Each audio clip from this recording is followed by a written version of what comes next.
Once again, Arkansas has some extra money to spend, and it could benefit you. It could if this happens. The state is reporting our surplus has grown again as a string of strong months continue. But with so much money coming in, we wanted to know exactly how the state keeps collecting so much and when those much talked about tax cuts would actually kick in. Ian Russell is looking into it tonight.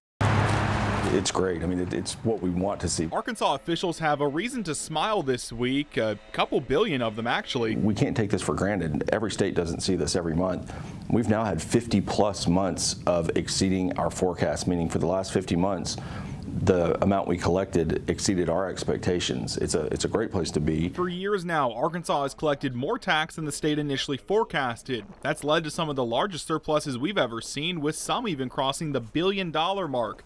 Scott Harden with DFA says that trend hasn't slowed down in the first quarter of this fiscal year. So we're $144 million beyond forecast for this fiscal year. The question now is, how have we consistently raked in all this extra cash? Harden says it's simple. Much of it is coming from outside of Arkansas. Since January 1, we've had more than 40,500 people move into Arkansas from other states. More people means more income tax, and those paychecks are spent here as well. What we see in Arkansas is that sales tax revenue, which is based on how much people spend, that's continued to grow, and sales tax revenue is actually bigger than spend the past. Jeremy Horpdahl is an economics professor at UCA. With how much our surplus continues to see, there's been calls to completely eliminate our state income tax like many of our neighboring states.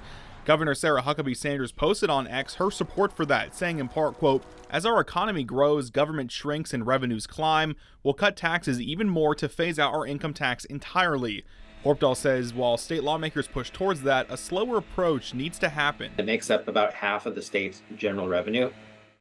So if you were to drop to zero now, you would not have surplus, you'd have huge deficits. As for when we could see those cuts, Harden says it's up to our elected officials. Exactly. Discretion of lawmakers and the governor, and we're here to help.